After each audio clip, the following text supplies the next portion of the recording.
Il était le dernier survivant. Tous les autres hommes qui avaient marché aux côtés de Jésus étaient morts.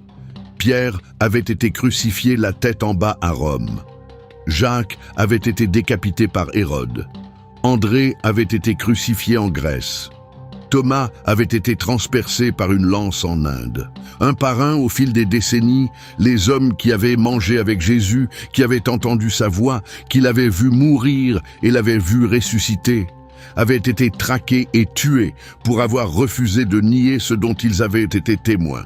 Et maintenant, il n'en restait plus qu'un, un vieil homme, âgé de 80 ou 90 ans environ, seul sur une île volcanique aride appelée Patmos, au milieu de la mer Égée, exilé là par l'empereur romain Domitien qui voulait le réduire au silence. Il s'appelait Jean, et il était la dernière personne vivante sur terre à avoir personnellement connu Jésus de Nazareth. Un dimanche, sur cette île, quelque chose arriva à Jean qui dépasse tout langage humain. Le ciel s'ouvrit. Une voix semblable à une trompette retentit derrière lui. Et quand il se retourna, il vit une silhouette debout au milieu de 7 chandeliers d'or. Ses cheveux étaient blancs comme la neige. Ses yeux étaient comme une flamme ardente. Ses pieds brillaient comme du bronze dans une fournaise. Et sa voix était comme le grondement de grandes eaux. Jean tomba à ses pieds comme mort.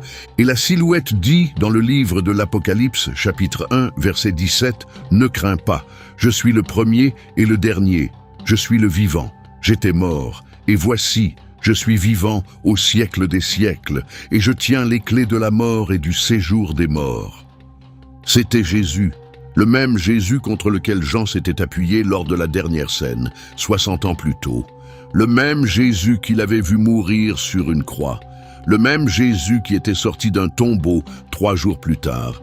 Et ce Jésus montra à Jean la fin du monde, les sceaux brisés, les trompettes qui résonnent, les cavaliers qui chevauchent, la bête qui surgit de la mer, la bataille finale, le jugement de chaque âme ayant jamais vécu. Et puis, après tout le feu et la fureur, un ciel nouveau et une terre nouvelle, où Dieu lui-même vivra parmi son peuple et essuiera toute larme de leurs yeux, où il n'y aura plus de mort, plus de deuil, plus de pleurs, plus de douleur. Car l'ancien ordre des choses aura disparu. C'est ainsi que se termine le Nouveau Testament, par une vision de la fin de toute chose et le commencement de quelque chose qui ne finira jamais. Mais pour comprendre comment nous en sommes arrivés là, pour comprendre pourquoi un vieil homme sur une île prison voyait le destin de l'univers, il faut remonter en arrière, tout au début. Jusqu'à une nuit, dans une petite ville, dans un pays occupé, où tout a commencé. Voici l'histoire extraordinaire du Nouveau Testament, d'une crèche à Bethléem jusqu'à la fin du monde. Et c'est le récit le plus remarquable jamais raconté. Au cours de ce que nous appelons aujourd'hui le 1er siècle, le monde était gouverné par Rome.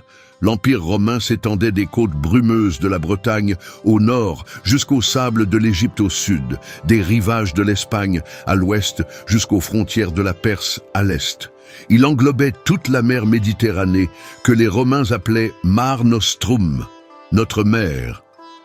Environ un quart de l'humanité entière vivait sous l'autorité romaine. Et dans un petit coin de ce vaste empire, sur une étroite bande de terre, le long de la côte orientale de la Méditerranée, vivait un peuple qui refusait d'adorer les dieux romains. C'étaient les Juifs. Et ils attendaient. Ils attendaient depuis des siècles. Leurs prophètes leur avaient annoncé qu'un libérateur allait venir. Un Messie. Un roi oint par Dieu qui restaurerait le trône de David, vaincrait les ennemis d'Israël et établirait un royaume qui ne finirait jamais. Le prophète Ésaïe avait écrit à son sujet 700 ans plus tôt. « Car un enfant nous est né, un fils nous est donné, et la souveraineté reposera sur ses épaules. On l'appellera Conseiller merveilleux, Dieu puissant, Père éternel, Prince de la paix. » Ésaïe chapitre 9, verset 6. Le prophète Michée avait même précisé où ce roi naîtrait. « Et toi, Bethléem Ephrata, bien que tu sois petite parmi les clans de Juda, de toi sortira pour moi celui qui dominera sur Israël et dont les origines remontent aux temps anciens, aux jours d'éternité. Michée, chapitre 5, verset 2. Israël attendait son roi, mais quand il vint, il n'arriva pas de la manière que quiconque avait imaginé. Dans Luc, chapitre 1, l'ange Gabriel apparut à une jeune femme dans le village obscur de Nazareth. Elle avait peut-être 14 ou 15 ans. Elle était fiancée à un charpentier nommé Joseph. Et elle était sur le point de recevoir un message qui allait changer le cours de l'histoire humaine. « N'aie pas peur, Marie, dit l'ange. Tu as trouvé grâce auprès de Dieu. Tu concevras et tu mettras au monde un fils, et tu lui donneras le nom de Jésus. Il sera grand et sera appelé Fils du Très-Haut. Le Seigneur Dieu lui donnera le trône de David son père, et il régnera sur la descendance de Jacob pour toujours. Son royaume n'aura pas de fin. » Marie posa la seule question qui avait du sens. « Comment cela se fera-t-il, puisque je suis vierge ?» Et l'ange répondit, « Le Saint-Esprit viendra sur toi, et la puissance du Très-Haut te couvrira de son ombre. C'est pourquoi l'enfant saint qui naîtra sera appelé Fils de Dieu. » Et Marie, cette adolescente dans un village sans importance, donna la réponse la plus remarquable que l'on trouve dans toute l'Écriture. Luc, chapitre 1, verset 38. « Je suis la servante du Seigneur, qu'il me soit fait selon ta parole. » Avec ces mots, l'événement le plus important de l'histoire humaine fut mis en marche. À peu près à la même époque, l'empereur romain César Auguste publia un décret. Un recensement devait être fait dans tout le monde romain. Chaque personne devait retourner dans sa ville d'origine pour se faire inscrire. Et parce que Joseph était un descendant du roi David, il devait se rendre de Nazareth en Galilée à Bethléem en Judée, la ville de David. C'était un voyage d'environ 150 kilomètres sur un terrain accidenté. Et Marie, qui était alors dans les derniers jours de sa grossesse, l'accompagna. Quand ils arrivèrent à Bethléem, la ville était bondée de gens venus pour le recensement. Luc, chapitre 2, versets 6 et 7, raconte ce qui se passa. Pendant qu'ils étaient là, le moment où Marie devait accoucher arriva, et elle mit au monde son fils premier-né. Elle l'emmaillota et le coucha dans une mangeoire, parce qu'il n'y avait pas de place pour eux dans la salle d'hôtes. Une mangeoire, une auge dans laquelle les animaux mangent, le Fils du Dieu. Très haut, le roi dont le royaume n'aurait pas de fin, l'enfant annoncé par les prophètes depuis des siècles, naquit dans un endroit où les bêtes prenaient leur nourriture. Il n'y avait pas de palais, pas de garde royale, pas de cérémonie, juste une jeune mère, un charpentier bouleversé et le bruit du bétail dans l'obscurité. Et les premiers à entendre la nouvelle ne furent ni des rois, ni des prêtres, ni des savants. C'étaient des bergers, le plus bas échelon de l'échelle sociale. Des hommes qui vivaient dans les champs avec leurs troupeaux, considérés comme rituellement impurs par les autorités religieuses, qui ne pouvaient même pas servir de témoins devant un tribunal. Luc chapitre 2, verset 9. Un ange du Seigneur leur apparut, et la gloire du Seigneur resplendit autour d'eux, et ils furent saisis d'une grande crainte. L'ange leur dit, « N'ayez pas peur, je vous annonce une bonne nouvelle qui sera une source de grande joie pour tout le peuple. Aujourd'hui, dans la ville de David, il vous est né un sauveur. Il est le Messie, le Seigneur. Et voici le signe qui vous le fera reconnaître. Vous trouverez un nouveau-né emmailloté et couché dans une mangeoire. » Et puis, verset 13. Tout à coup, une multitude de l'armée céleste se joignit à l'ange, louant Dieu et disant « Gloire à Dieu au plus haut des cieux, et paix sur la terre aux hommes qu'il aime. » Les cieux éclatèrent de louanges. Une armée d'anges, remplissant le ciel nocturne au-dessus des collines de Bethléem, annonçant à un groupe de bergers mal lavés que le Sauveur du monde était arrivé. C'est ainsi que Dieu choisit d'annoncer la naissance de son Fils. Pas dans un palais à un empereur, pas dans le temple au grand prêtre, sur une colline à des bergers. Parce que dès le tout début, l'histoire de Jésus était une histoire pour les oubliés, les ignorés et les exclus. Pourtant, tout le monde ne se réjouissait pas de la naissance de cet enfant. Quand des sages venus d'Orient arrivèrent à Jérusalem, guidés par une étoile et demandant « Où est le roi des Juifs qui vient de naître ?» Le roi en place, Hérode le Grand, en fut profondément troublé. Hérode était un homme paranoïaque et violent qui avait fait tuer sa propre femme et ses propres fils pour protéger son trône. Il n'allait certainement pas tolérer un rival, même un nourrisson. Hérode convoqua secrètement les sages et leur demanda de trouver l'enfant et de revenir lui faire leur rapport, prétendant qu'il voulait lui aussi adorer le nouveau-né. Les sages trouvèrent Jésus à Bethléem, lui offrirent leurs présents d'or, d'encens et de myrrhe, puis, avertis en songe de ne pas retourner vers Hérode, ils repartirent par un autre chemin. Quand Hérode comprit qu'il avait été trompé, sa fureur fut monstrueuse. Matthieu chapitre 2, verset 16. Il donna l'ordre de tuer tous les garçons de Bethléem et de ses environs, âgés de 2 ans et au-dessous. C'est ce qu'on appelle le massacre des innocents. Des soldats furent envoyés dans les rues de Bethléem pour égorger des nourrissons. Les lamentations des mères remplirent la ville. Un ange avait déjà averti Joseph en songe, et la famille s'enfuit en Égypte au milieu de la nuit. Le Fils de Dieu survécut, mais le sang d'enfants innocents tacha le sol de la ville même où il était né. Dès le tout début, l'histoire de Jésus fut marquée à la fois par la gloire et par la violence. Des anges chantèrent dans le ciel et des enfants versèrent leur sang dans les rues. La lumière était entrée dans le monde, et les ténèbres tentaient de l'éteindre. Après la mort d'Hérode, Joseph, Marie et Jésus retournèrent en Israël et s'installèrent à Nazareth. Et puis, pendant environ 18 ans, la Bible est presque totalement silencieuse. Le Fils de Dieu grandit dans un village obscur, travaillant comme apprenti charpentier, menant une vie ordinaire dans une ville ordinaire. Le seul aperçu que nous avons de ces années cachées vient de Luc chapitre 2, quand Jésus avait 12 ans. Ses parents l'emmenèrent à Jérusalem pour la Pâque. Après la fête, ils reprirent la route du retour, pensant qu'il se trouvait quelque part dans le groupe de voyageurs. Un jour entier passa avant qu'ils ne réalisent qu'il n'était plus là.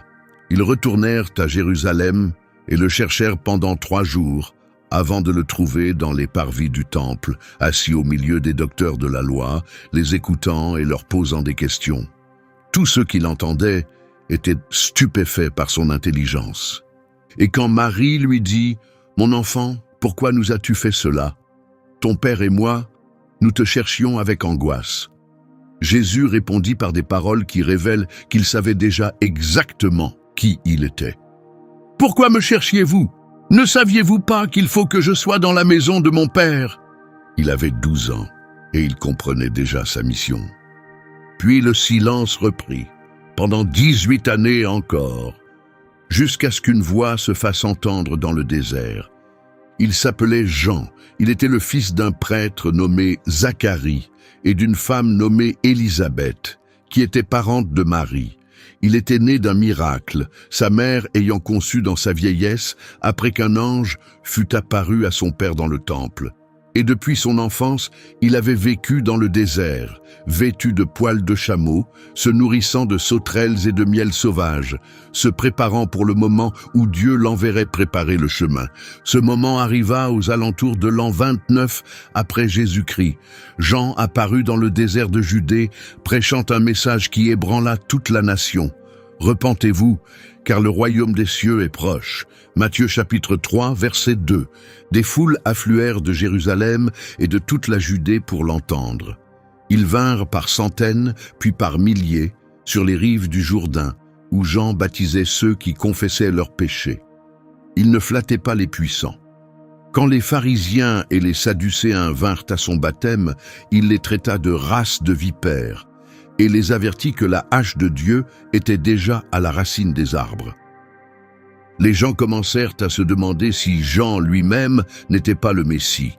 Il le nia avec force.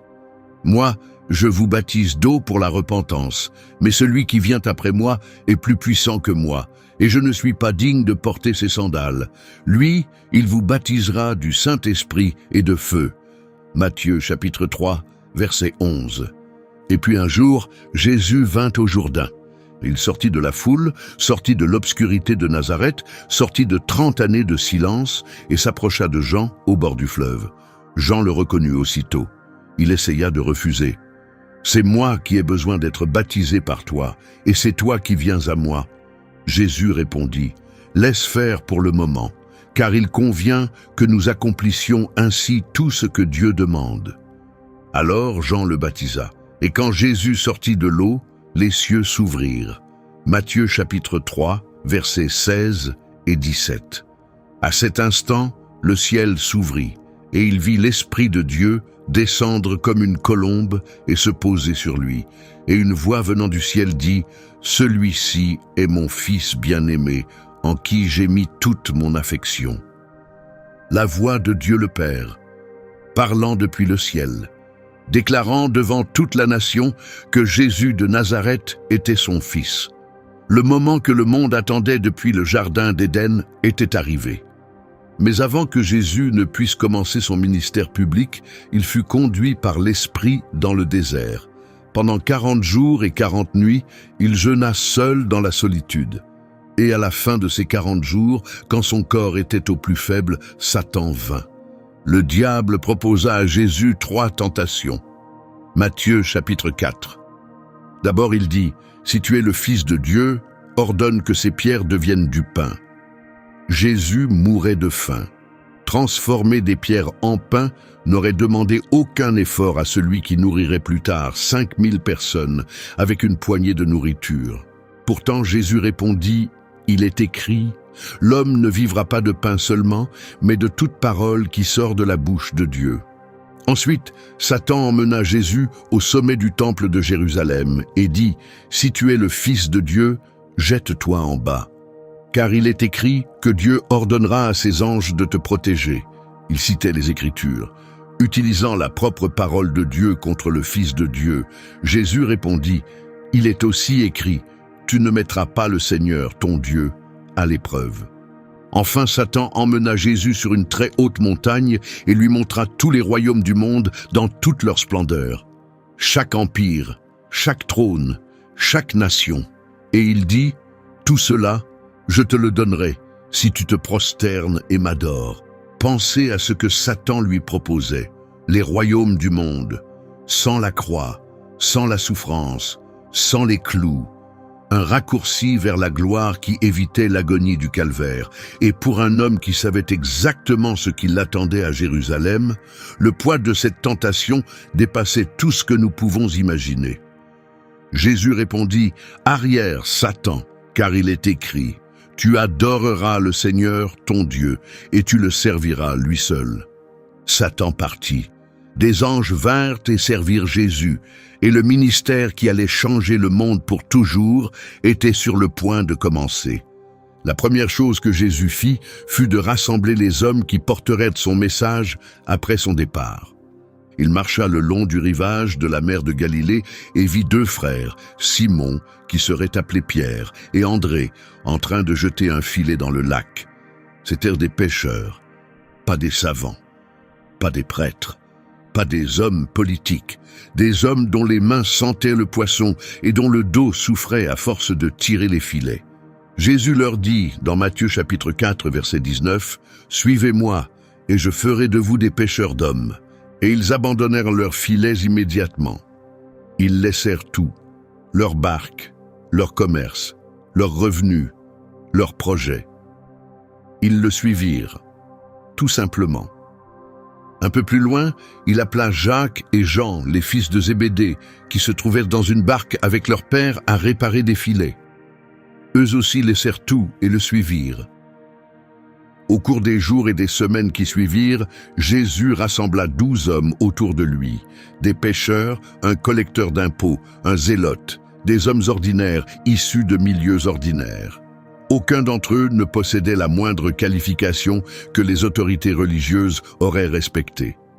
Et ces 12 hommes allaient devenir le fondement d'un mouvement qui survivrait à l'Empire romain lui-même. Les premiers temps du ministère de Jésus furent marqués par des démonstrations d'autorité stupéfiantes. Lors d'un mariage à Cana de Galilée, quand le vin vint à manquer et que l'hôte risquait l'humiliation publique, Jésus transforma l'eau en vin. Jean chapitre 2 nous dit que ce fut son premier miracle. Et ce n'était pas du vin ordinaire. Le maître du banquet le goûta et fut étonné. Tout le monde sert d'abord le bon vin, puis le moins bon, après que les invités ont bien bu. Mais toi, tu as gardé le meilleur pour la fin. » Même dans son premier miracle, Jésus ne fit pas les choses à moitié. Il les fit avec une abondance extraordinaire. À Capharnaüm, il enseigna dans la synagogue avec une autorité qui laissa les gens stupéfaits. Marc, chapitre 1, verset 22.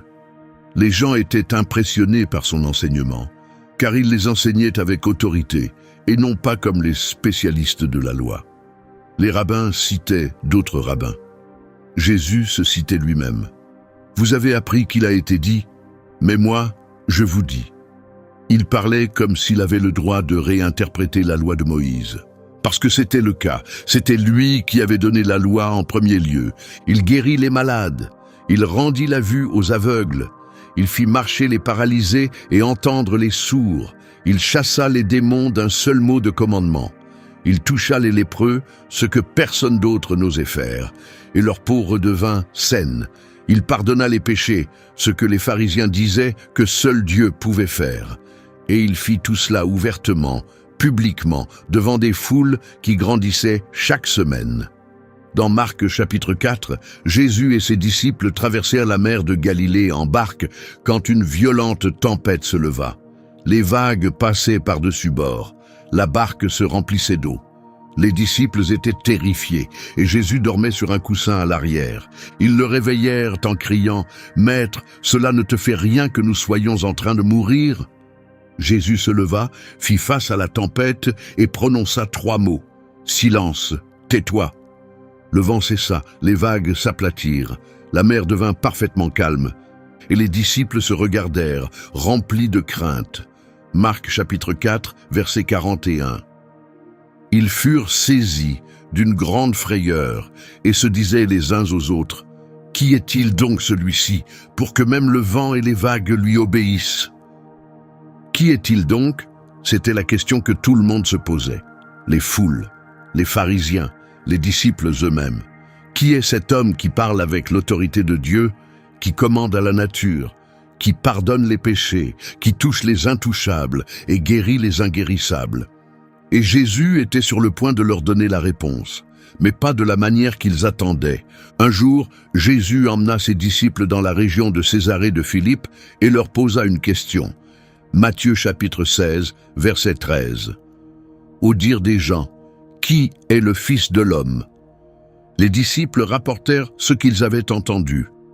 Les uns disent Jean-Baptiste, d'autres Élie, d'autres encore Jérémie ou l'un des prophètes. Alors Jésus les regarda droit dans les yeux et posa la question la plus importante de tout le Nouveau Testament.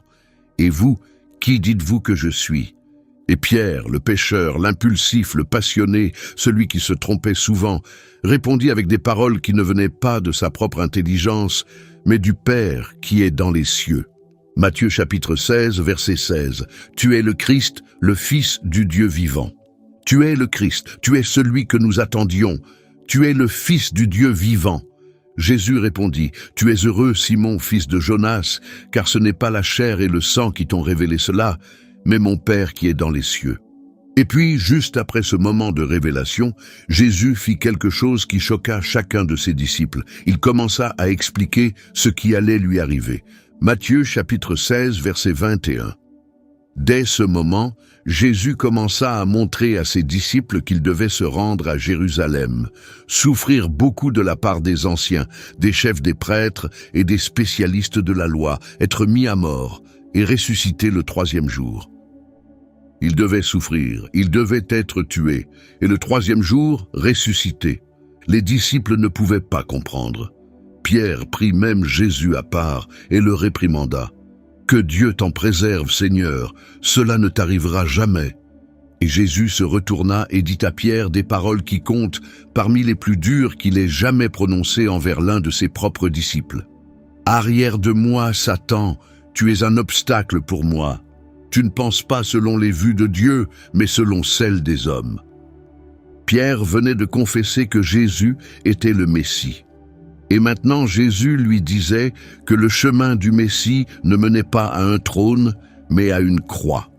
Ce n'était pas ce que quiconque avait prévu. Les Juifs attendaient un roi conquérant qui renverserait Rome. Jésus leur disait qu'il était venu pour mourir. Et cette tension entre ce que le monde attendait et ce que Dieu était en train de faire allait monter jusqu'à exploser en une seule semaine à Jérusalem qui allait changer le monde pour toujours. 6 jours après la confession de Pierre, Jésus prit avec lui Pierre, Jacques et Jean sur une haute montagne. Et là, quelque chose se produisit qui leur donna un aperçu de qui Jésus était vraiment, sous son apparence de charpentier. Matthieu chapitre 17, versets 1 à 3. Là, il fut transfiguré devant eux, son visage resplendit comme le soleil, et ses vêtements devinrent blancs comme la lumière. Soudain, Moïse et Élie leur apparurent, s'entretenant avec Jésus. Moïse, le grand législateur, Élie, le grand prophète. Les 2 figures majeures de l'Ancien Testament debout avec Jésus sur la montagne. La loi et les prophètes rendant témoignage à celui vers qui ils avaient toujours pointé. Pierre, submergé, balbutia « Seigneur, il est bon que nous soyons ici. Si tu le veux, je dresserai ici 3 tentes, une pour toi, une pour Moïse et une pour Élie. » Il parlait encore quand une nuée lumineuse les enveloppa. Et une voix sortit de la nuée. La même voix qui avait parlé au Jourdain. La voix de Dieu le Père. « Celui-ci est mon Fils bien-aimé, en qui j'ai mis toute mon affection. Écoutez-le. » Écoutez-le. Pas Moïse, pas Élie. Lui. Parce que tout ce que la loi avait promis et tout ce que les prophètes avaient annoncé se tenait maintenant sur cette montagne, dans une chair humaine. Les disciples tombèrent face contre terre, saisis de frayeur. Quand ils relevèrent les yeux, Moïse et Élie avaient disparu. Seul Jésus restait. Et de cette montagne, Jésus tourna son visage vers Jérusalem, vers la souffrance, vers la croix, vers la semaine qui allait couper l'histoire humaine en 2. Mais les 3 années qui précédèrent cette dernière semaine furent remplies de certains des enseignements les plus remarquables que le monde ait jamais entendus. Au début de son ministère, Jésus gravit une colline et s'assit. Et dans ce que nous appelons aujourd'hui le sermon sur la montagne, rapporté dans Matthieu chapitre 5 à 7, il délivra un enseignement qui a façonné la conscience morale du monde entier. Il commença par les béatitudes. Heureux les pauvres en esprit, car le royaume des cieux est à eux. Heureux ceux qui pleurent, car ils seront consolés. Heureux les doux, car ils hériteront la terre. Heureux ceux qui ont faim et soif de justice, car ils seront rassasiés. Heureux les miséricordieux, car ils obtiendront miséricorde. Heureux ceux qui ont le cœur pur, car ils verront Dieu. Heureux ceux qui procurent la paix, car ils seront appelés fils de Dieu. Heureux ceux qui sont persécutés pour la justice, car le royaume des cieux est à eux. Dans un monde qui valorisait la force, il déclarait heureux les doux. Dans un monde qui célébrait les riches, il déclarait heureux les pauvres. Dans un monde qui admirait les conquérants, il déclarait heureux les artisans de paix. Chaque ligne des béatitudes renversait les valeurs du monde. Il leur enseigna à aimer leurs ennemis. Vous avez appris qu'il a été dit, tu aimeras ton prochain et tu détesteras ton ennemi. Mais moi, je vous dis, aimez vos ennemis et priez pour ceux qui vous persécutent. Matthieu chapitre 5, versets 43 et 44. Dans un monde de vengeance et de représailles, Jésus exigeait l'amour. Pas l'amour sentimental, l'amour qui coûte, celui qui bénit la personne qui vous détruit. Il leur enseigna à prier. Notre Père qui es aux cieux, que ton nom soit sanctifié, que ton règne vienne, que ta volonté soit faite sur la terre comme au ciel. Donne-nous aujourd'hui notre pain de ce jour. Pardonne-nous nos offenses, comme nous pardonnons aussi à ceux qui nous ont offensés. Et ne nous laisse pas entrer dans la tentation, mais délivre-nous du mal. Matthieu chapitre 6, versets 9 à 13. Le Notre Père, récité par des milliards de personnes dans toutes les langues, à chaque siècle depuis lors. Il leur dit de ne pas amasser des trésors sur la terre, où les mythes et la rouille détruisent, et où les voleurs percent les murs pour dérober, mais d'amasser des trésors dans le ciel. Car là où est ton trésor, là aussi sera ton cœur. » Matthieu chapitre 6, verset 21. Et il leur raconta des paraboles, des histoires qui semblaient simples en apparence, mais qui contenaient des vérités si profondes que les érudits passent 2000 ans à les explorer. La parabole du bon samaritain, où le héros est un homme issu du groupe ethnique le plus méprisé en Israël. La parabole du fils prodigue, où un père s'humilie en public pour embrasser son enfant brisé. La parabole du semeur, où la même graine produit des résultats très différents selon l'état du sol sur lequel elle tombe. La parabole de la graine de moutarde, où la plus petite des semences devient la plus grande des plantes du jardin. Chacune était une fenêtre sur le royaume de Dieu, un royaume qui fonctionnait selon des règles totalement différentes de tout ce que le monde avait jamais connu. Le miracle le plus stupéfiant du ministère de Jésus eut lieu vers la fin, et ce serait l'événement qui scella son sort aux yeux des chefs religieux. Dans le village de Béthanie, à seulement 3 kilomètres de Jérusalem, un homme nommé Lazare était mort. Il était dans le tombeau depuis 4 jours.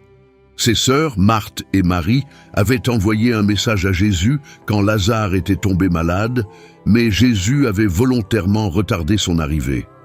Quand il arriva enfin, Marthe le rencontra sur la route et dit « Seigneur, si tu avais été ici, mon frère ne serait pas mort. » Jésus lui dit, dans Jean chapitre 11, verset 25, « Je suis la résurrection et la vie. Celui qui croit en moi vivra, même s'il meurt. Et quiconque vit et croit en moi ne mourra jamais. Crois-tu cela ?»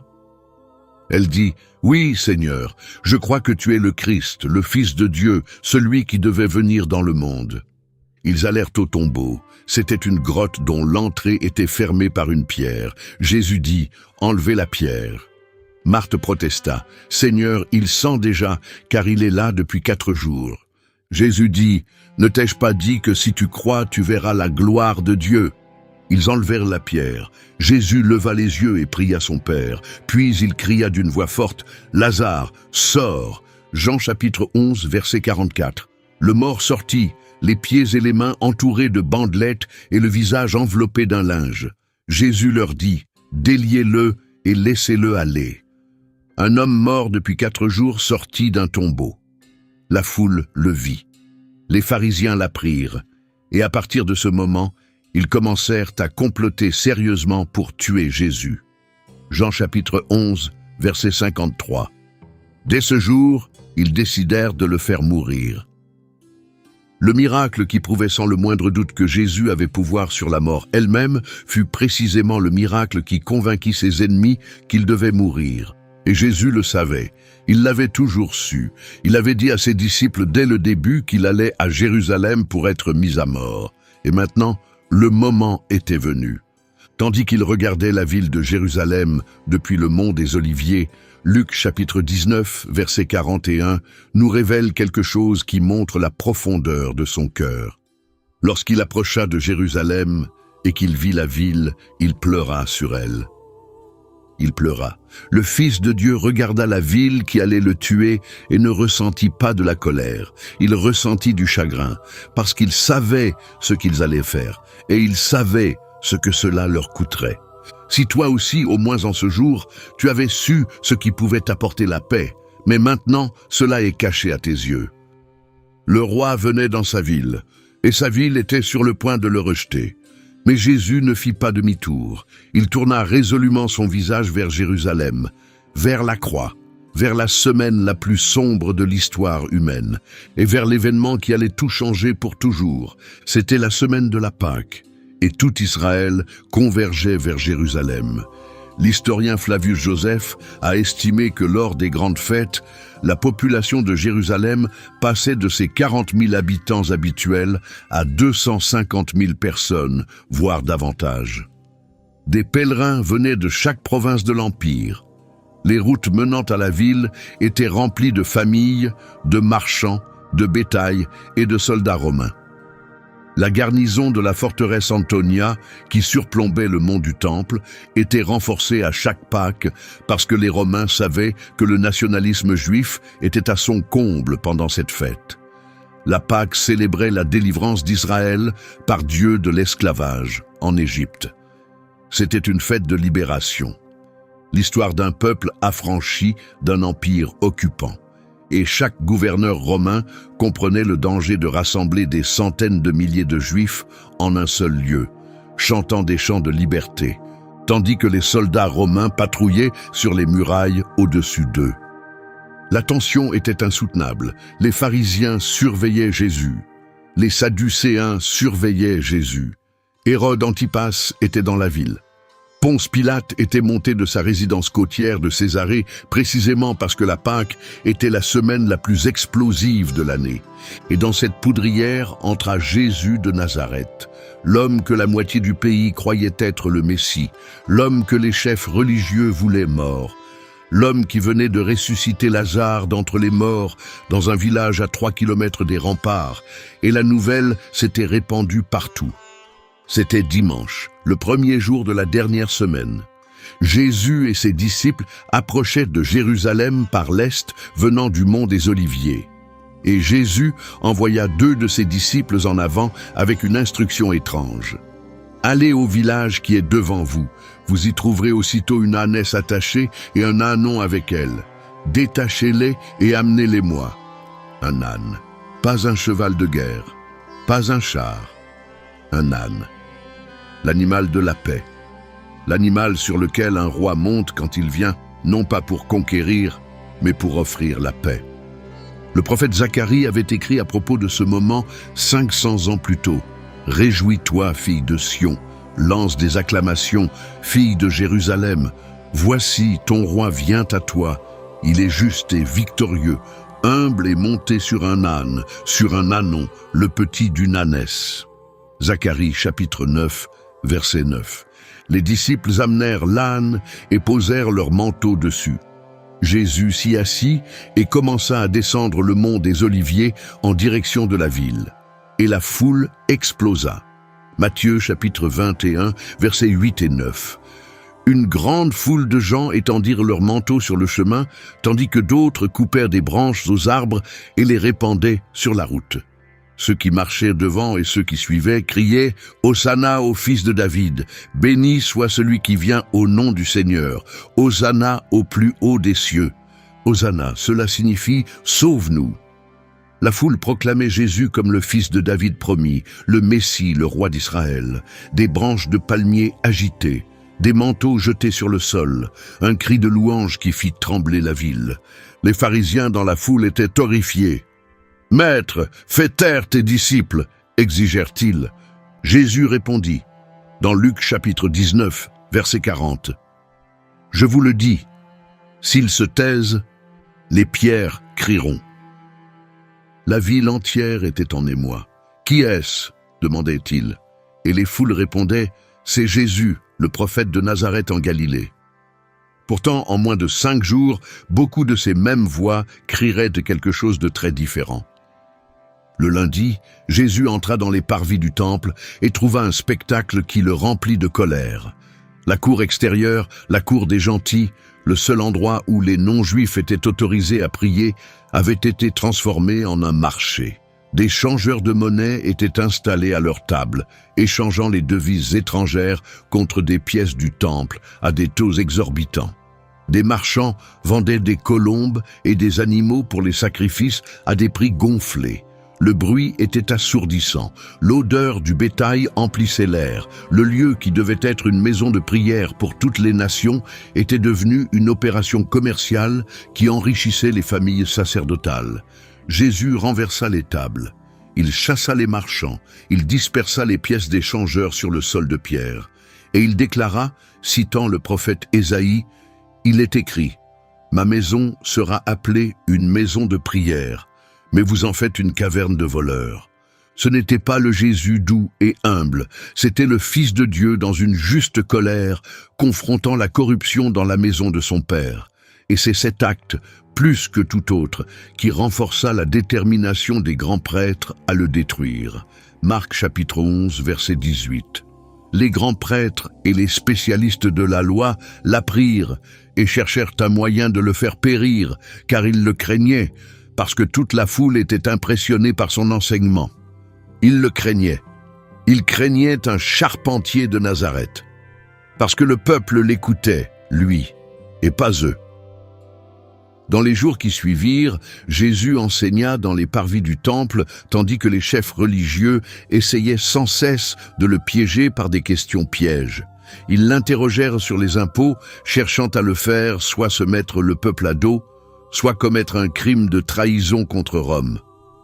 Jésus demanda une pièce de monnaie, la montra et dit « Rendez à César ce qui est à César, et à Dieu ce qui est à Dieu. » Ils en furent réduits au silence. Ils l'interrogèrent sur la résurrection, cherchant à le ridiculiser. Il répondit avec une telle clarté et une telle autorité que Matthieu chapitre 22, verset 46 nous dit « Personne ne put lui répondre un mot, et dès ce jour, personne n'osa plus lui poser de questions. » Puis Jésus se retourna contre eux. Dans Matthieu chapitre 23, il prononça 7 dénonciations accablantes contre les pharisiens et les spécialistes de la loi. « Malheur à vous, spécialistes de la loi et pharisiens hypocrites !» Il les traita de guides aveugles. Il les appela des tombeaux blanchis, beaux à l'extérieur, mais remplis d'ossements à l'intérieur. Il les accusa de fermer le royaume des cieux devant les gens. Il dit qu'ils étaient des serpents et une race de vipères. Ce n'était pas de simples désaccords polis. Jésus rompait publiquement et définitivement avec les autorités religieuses. Il brûlait tous les ponts et il savait exactement ce que cela allait lui coûter. Le mercredi, l'un de ses propres disciples prit une décision dont l'écho retentira pour l'éternité. Matthieu chapitre 26, versets 14 à 16.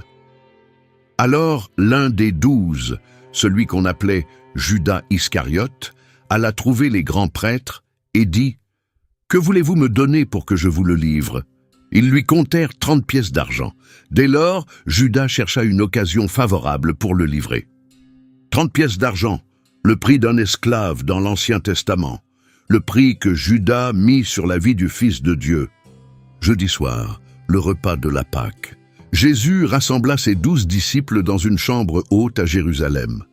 La ville était remplie de centaines de milliers de pèlerins venus célébrer la fête qui commémorait la délivrance d'Israël par Dieu de l'esclavage en Égypte. Des agneaux étaient immolés au temple. L'odeur de la viande grillée emplissait les rues. Et dans cette chambre haute, Jésus allait transformer le sens de la Pâque pour toujours. Avant le repas, il fit quelque chose qui stupéfia tous les hommes présents. Jean chapitre 13, versets 4 et 5. Il se leva de table, ôta son vêtement de dessus et prit un linge qu'il noua autour de sa taille. Ensuite il versa de l'eau dans une bassine et commença à laver les pieds de ses disciples et à les essuyer avec le linge qu'il avait autour de la taille. Au 1er siècle, laver les pieds était la tâche du plus humble des serviteurs de la maison. Les chemins étaient poussiéreux, les sandales ouvertes, et les pieds étaient sales à la fin de la journée. Personne de quelque importance n'aurait jamais lavé les pieds de quelqu'un d'autre. Et voici le Fils de Dieu, le Seigneur de l'univers, à genoux avec un linge et une bassine, lavant les pieds sales de pécheurs. Quand il arriva à Pierre, Pierre recula. « Toi, Seigneur, tu me laves les pieds ?» Jésus répondit, « Si je ne te lave pas, tu n'auras pas de part avec moi. » Pierre, impulsif comme toujours, dit alors, « Seigneur, pas seulement les pieds, mais aussi les mains et la tête. » Quand Jésus eut terminé, il s'assit et dit, « Comprenez-vous ce que je vous ai fait? Vous m'appelez Maître et Seigneur, et vous avez raison, car je le suis. Si donc moi, le Seigneur et le Maître, je vous ai lavé les pieds, vous devez aussi vous laver les pieds les uns aux autres. Je vous ai donné un exemple, afin que vous fassiez comme je vous ai fait. » Le roi des rois, lavant des pieds, la nuit précédant sa mort pour les hommes mêmes dont il lavait les pieds. Voilà le Dieu que le Nouveau Testament révèle. Pas un Dieu qui exige qu'on le serve, un Dieu qui sert. Pendant le repas, Jésus prit du pain, rendit grâce, le rompit et le donna à ses disciples. Luc chapitre 22, versets 19 et 20. « Ceci est mon corps donné pour vous. Faites ceci en mémoire de moi. » De même, après le souper, il prit la coupe en disant « Cette coupe est la nouvelle alliance en mon sang qui est versée pour vous. Ceci est mon corps. Ceci est mon sang. Avec ces mots, Jésus transforma le repas de la Pâque en quelque chose de nouveau. Pendant 1500 ans, les Juifs avaient célébré la Pâque en se souvenant de l'agneau dont le sang les avait sauvés de la mort en Égypte. Maintenant, Jésus leur disait que c'était lui, l'agneau. Son corps serait brisé, son sang serait versé, et par son sacrifice, une nouvelle alliance entre Dieu et l'humanité serait établie. Chaque communion, chaque Eucharistie, chaque sainte scène célébrée dans chaque église de chaque pays depuis 2000 ans, remonte à ce seul repas, dans cette seule pièce, en cette seule nuit. Et puis Jésus dit quelque chose qui glaça toute la pièce. Jean chapitre 13, verset 21. En vérité, je vous le dis, l'un de vous me trahira. Les disciples furent bouleversés. Ils commencèrent à demander l'un après l'autre, « Ce n'est pas moi, Seigneur ?» Même Judas le demanda, et Jésus lui répondit à voix basse, « Tu l'as dit. » Judas quitta la pièce, et Jean chapitre 13, verset 30, ajoute un détail à la fois simple et saisissant. Il faisait nuit. Il faisait nuit. Les ténèbres n'étaient plus seulement dehors. Elles étaient entrées dans la pièce et en étaient reparties avec l'un des 12. Après le repas, Jésus donna à ses disciples ce que l'on appelle le discours d'adieu, rapporté dans Jean chapitre 14 à 17. Certaines des paroles les plus réconfortantes et les plus profondes de toute la Bible furent prononcées dans cette pièce, cette nuit-là. « Que votre cœur ne se trouble pas. Vous croyez en Dieu, croyez aussi en moi. Il y a beaucoup de demeures dans la maison de mon Père. Si ce n'était pas le cas, je vous l'aurais dit, je vais vous préparer une place. » Jean, chapitre 14, versets 1 et 2. « Je suis le chemin, la vérité et la vie. Nul ne vient au Père que par moi. » Jean, chapitre 14, verset 6. « Je vous laisse la paix, je vous donne ma paix, je ne vous la donne pas comme le monde la donne, que votre cœur ne se trouble pas et ne se laisse pas effrayer. » Jean, chapitre 14, verset 27. Il n'y a pas de plus grand amour que de donner sa vie pour ses amis. Jean, chapitre 15, verset 13. Je vous donne un commandement nouveau. Aimez-vous les uns les autres. Comme je vous ai aimé, vous aussi, aimez-vous les uns les autres. C'est à cela que tous reconnaîtront que vous êtes mes disciples, si vous avez de l'amour les uns pour les autres. Jean chapitre 13, versets 34 et 35. Et puis dans Jean chapitre 17, Jésus pria, pas pour lui-même, pour ses disciples, et pour tous ceux qui croiraient en lui grâce à leur message, pour vous, pour moi. 2000 ans avant notre naissance, Jésus pria pour nous dans cette pièce. Ce n'est pas pour eux seulement que je prie, mais encore pour ceux qui croiront en moi par leurs paroles, afin que tous soient un, Père, comme toi tu es en moi, et moi en toi. Jean chapitre 17, versets 20 et 21. Puis ils chantèrent un cantique et sortirent vers le mont des Oliviers. Le jardin de Gethsémani, un bosquet d'oliviers centenaires sur les pentes du mont des Oliviers, juste de l'autre côté de la vallée du Cédron, face aux murailles de Jérusalem. Jésus prit Pierre, Jacques et Jean et s'enfonça plus profondément dans le jardin. Et alors, quelque chose lui arriva qui révèle tout le poids de ce qu'il était sur le point d'endurer. Matthieu chapitre 26, verset 38. « Mon âme est triste jusqu'à la mort. Restez ici et veillez avec moi. » Il alla un peu plus loin, tomba la face contre terre et pria. « Mon Père, s'il est possible que cette coupe s'éloigne de moi. Toutefois, non pas comme je veux, mais comme tu veux. » Il revint et trouva les 3 disciples endormis.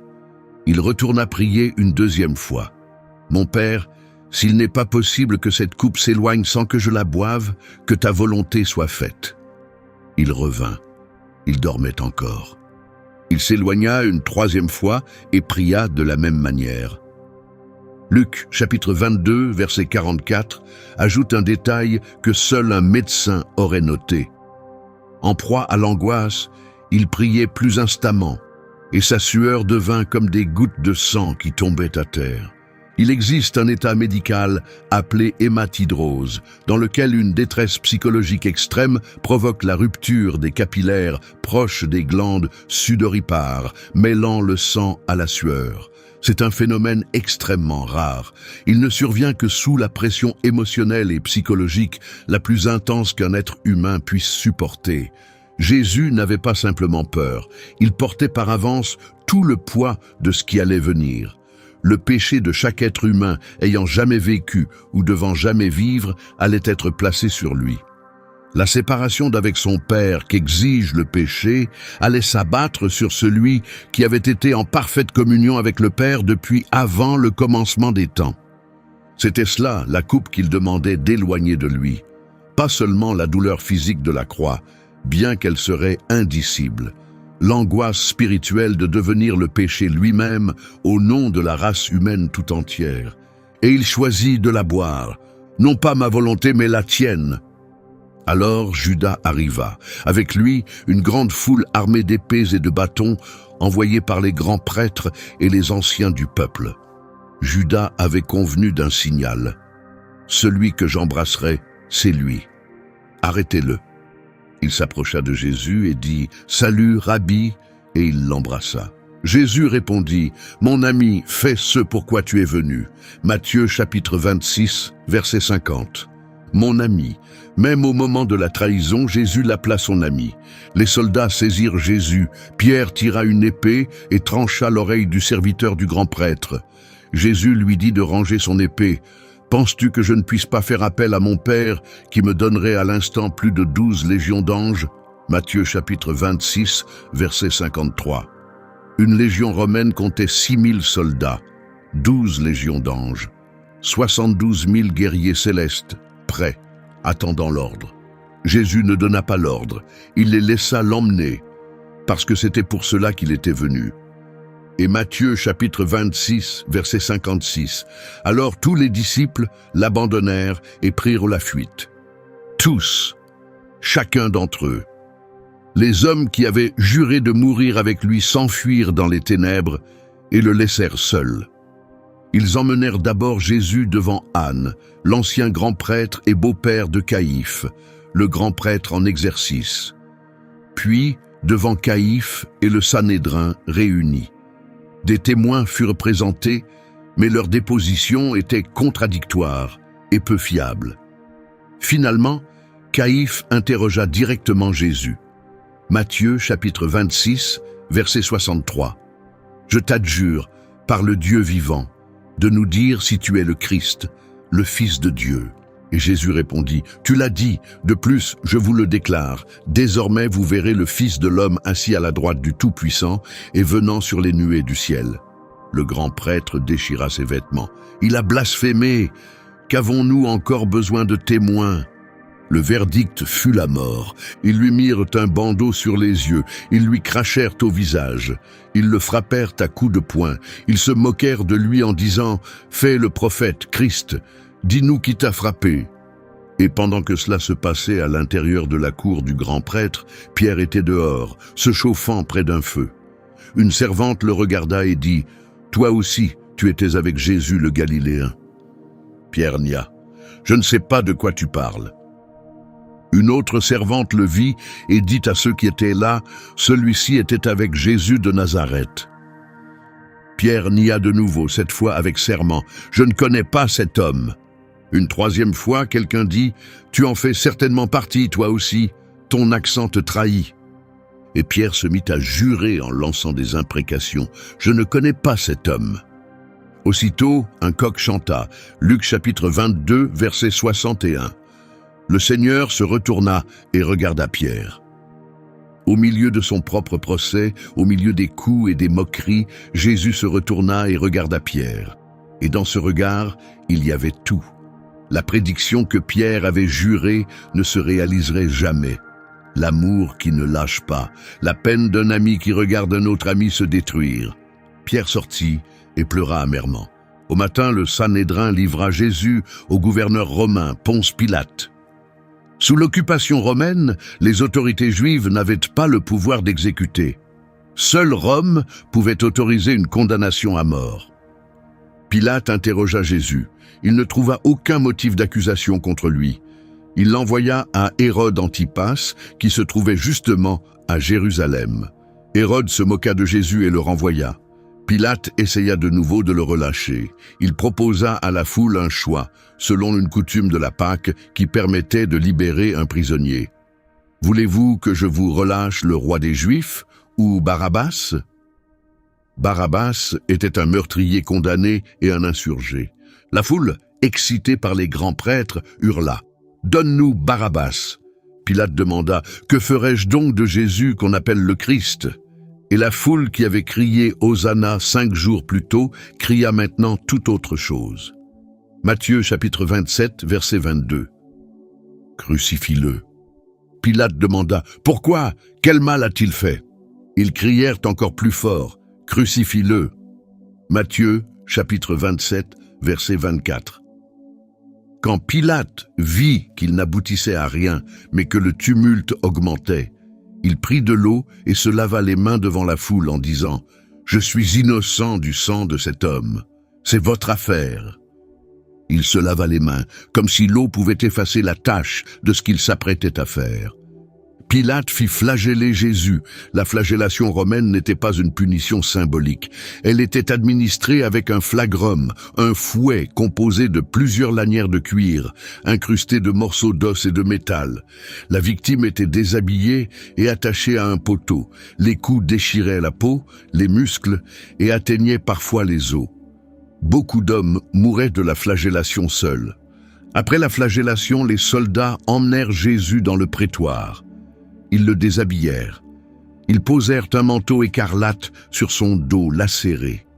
Ils tressèrent une couronne d'épines et l'enfoncèrent dans son crâne. Ils mirent un roseau dans sa main droite, s'agenouillèrent devant lui et se moquèrent de lui. « Salut, roi des Juifs !» Ils lui crachèrent dessus. Ils prirent le roseau et le frappèrent sur la tête encore et encore, enfonçant les épines plus profondément. Puis, ils l'emmenèrent pour le crucifier.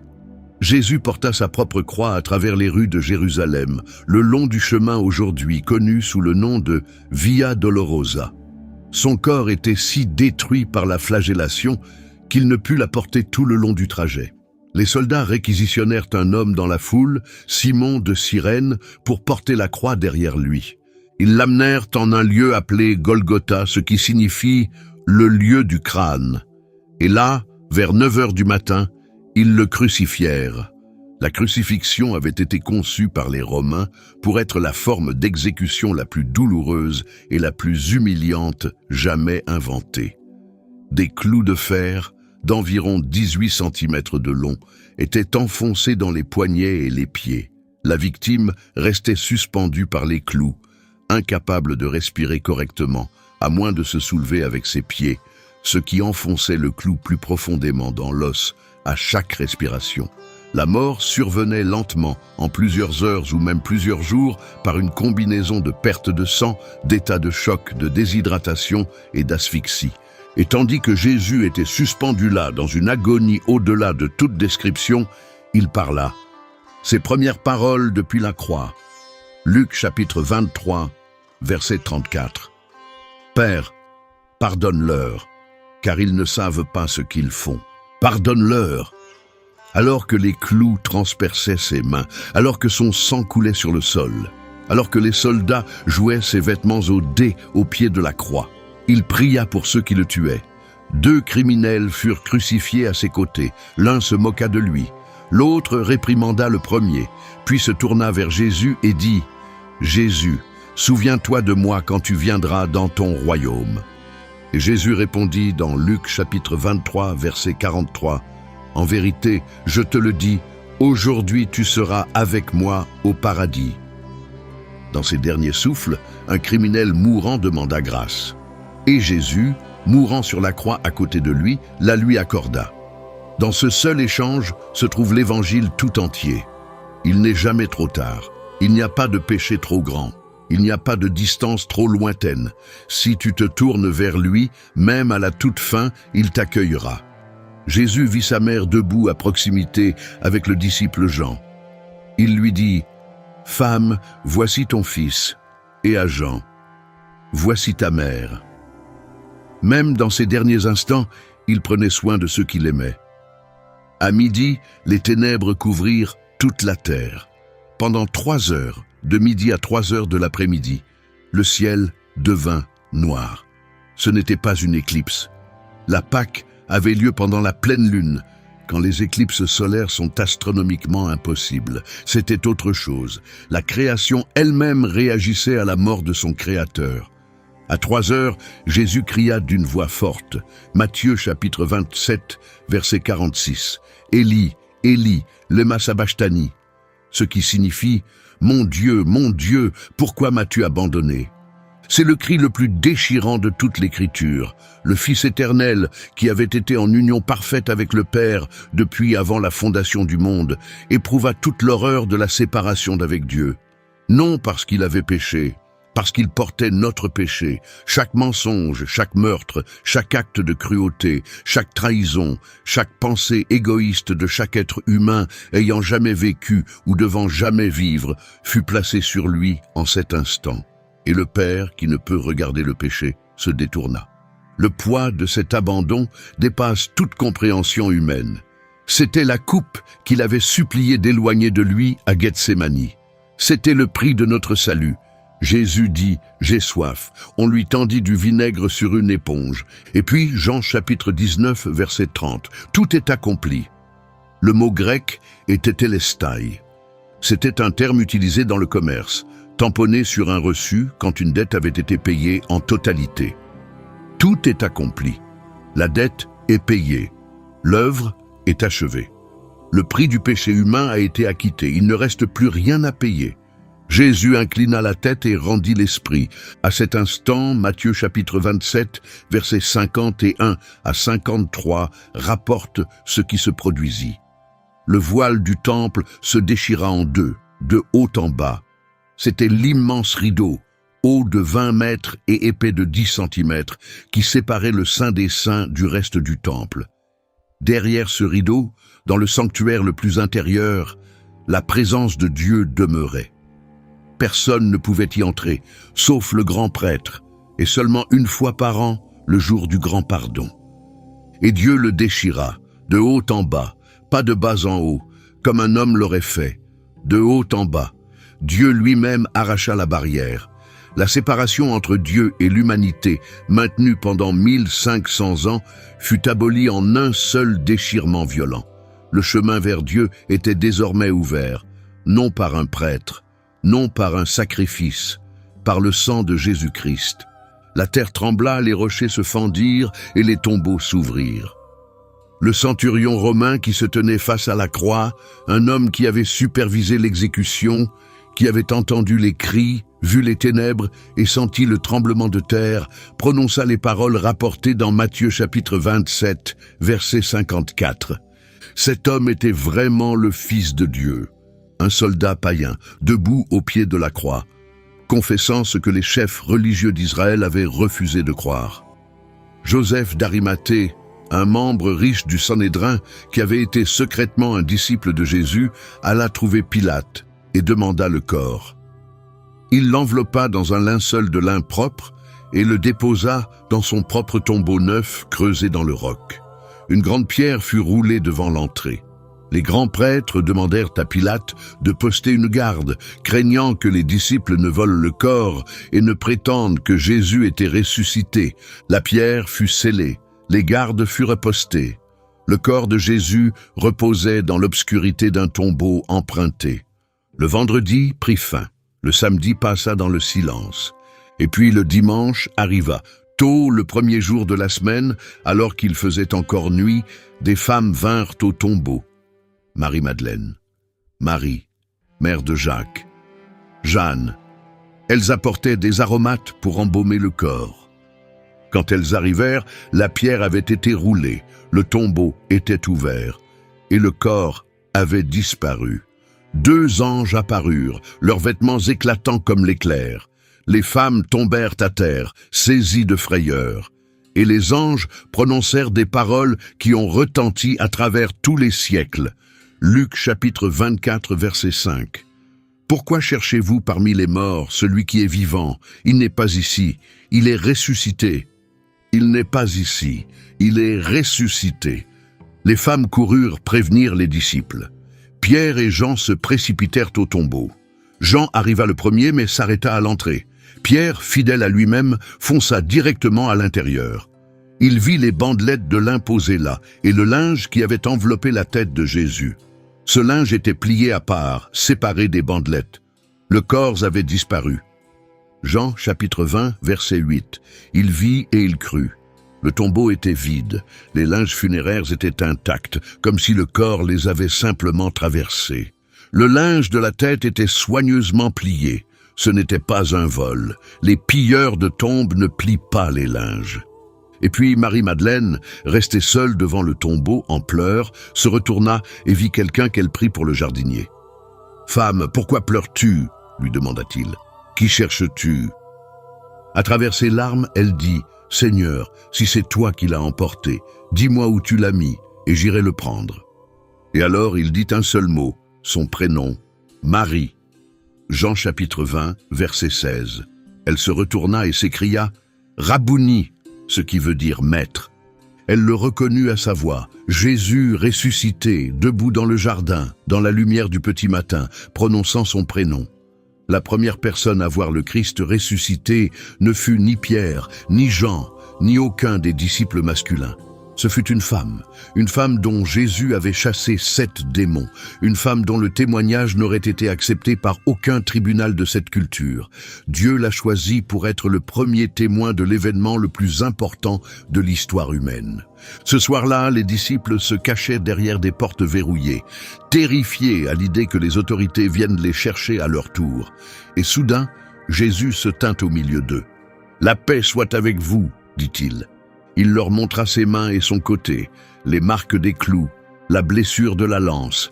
Ce n'était pas un fantôme, ce n'était pas une hallucination.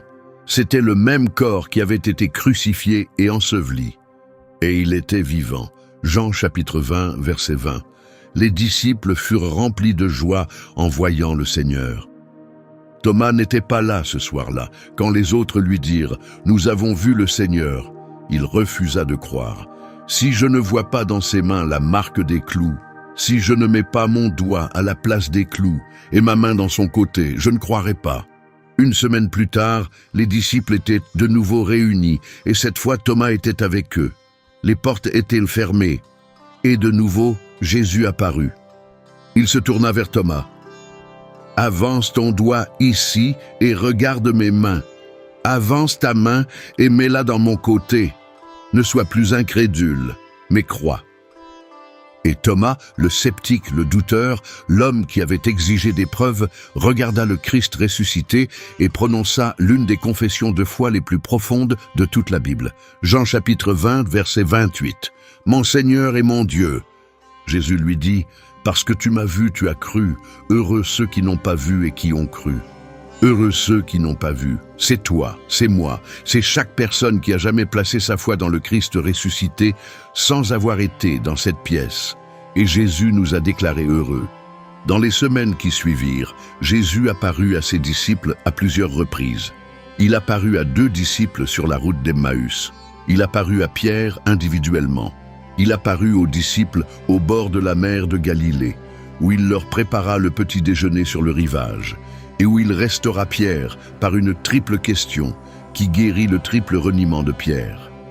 3 fois, Pierre avait nié connaître Jésus, et 3 fois, Jésus lui demanda maintenant, « Simon, fils de Jean, m'aimes-tu » Chaque fois, Pierre répondit, « Oui, Seigneur, tu sais que je t'aime. » Et chaque fois, Jésus dit, « Paie mes agneaux, prends soin de mes brebis, paie mes brebis. » 3 reniements, 3 restaurations. Jésus ne lui jeta pas son échec au visage. Il lui rendit sa mission, il lui rendit sa raison d'être, il lui rendit lui-même.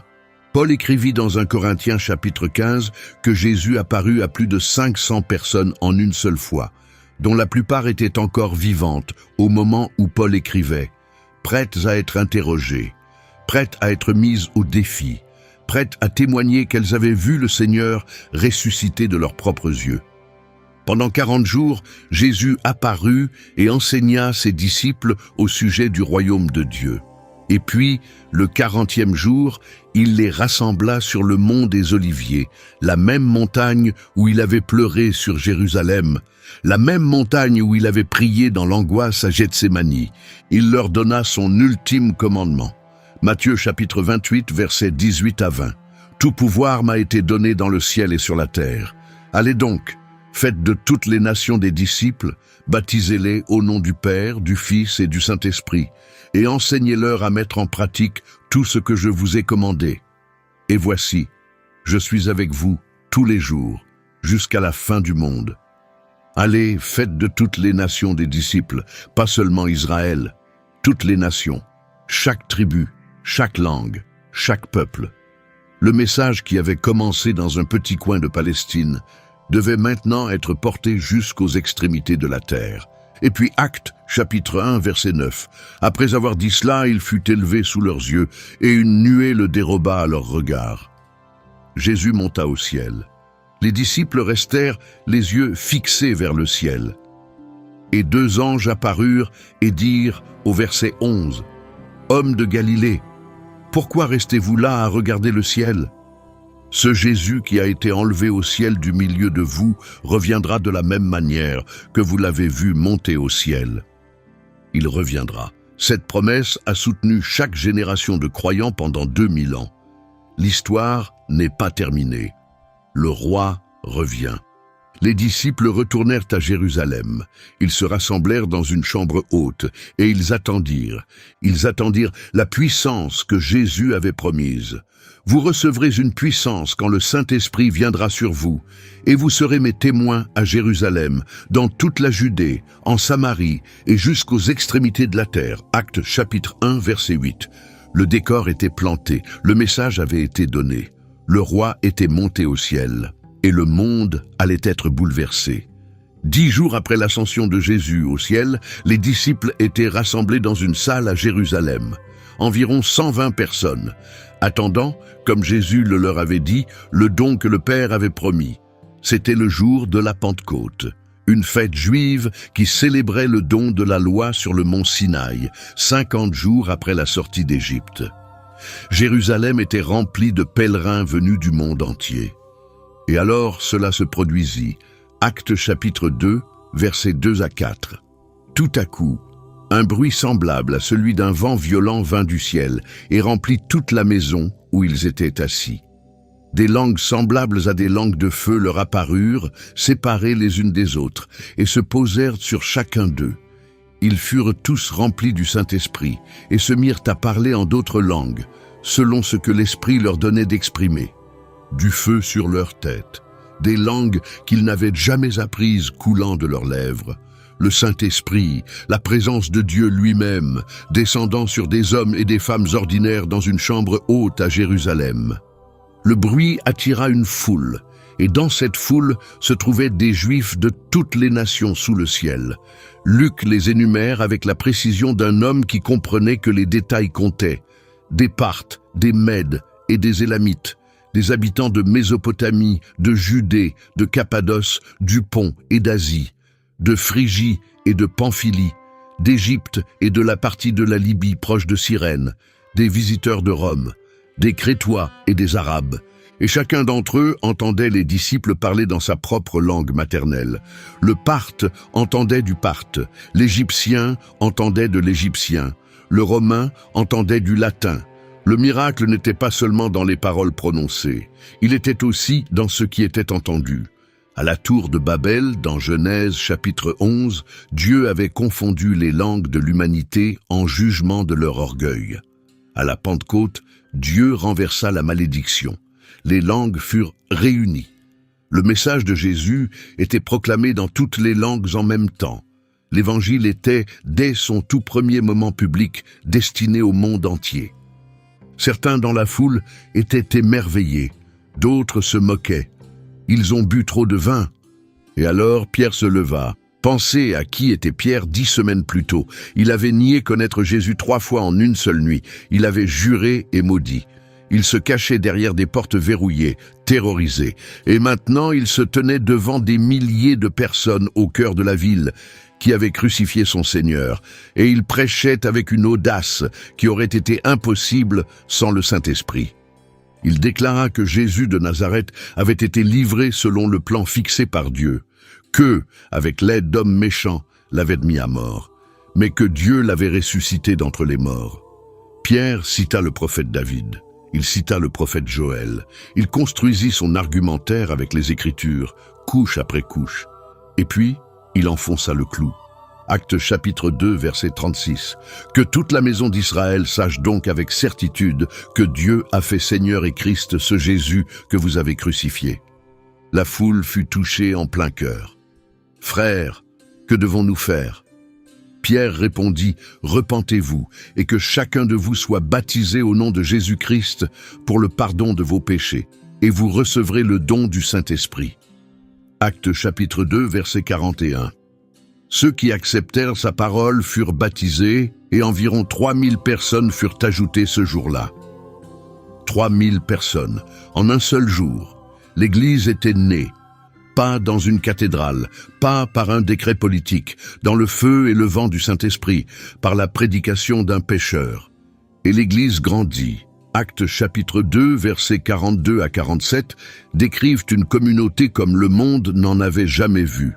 Ils persévéraient dans l'enseignement des apôtres, dans la communion fraternelle, dans la fraction du pain et dans les prières. Ils partageaient tout ce qu'ils avaient. Ils vendaient leurs propriétés et leurs biens pour les distribuer à tous selon les besoins de chacun. Ils prenaient leur repas ensemble, avec joie et simplicité de cœur. Et le Seigneur ajoutait chaque jour à leur nombre ceux qui étaient sauvés. C'était l'Église dans sa forme la plus pure, avant les bâtiments, avant les institutions, avant les confessions, simplement des gens qui avaient rencontré le Christ ressuscité et qui vivaient comme si le royaume de Dieu était réel. Mais l'opposition arriva rapidement. Pierre et Jean furent arrêtés pour avoir prêché au sujet de Jésus et comparurent devant le Sanhédrin, le même conseil qui avait condamné Jésus à mort. Les chefs religieux furent stupéfaits par l'audace de Pierre. Actes chapitre 4, verset 13.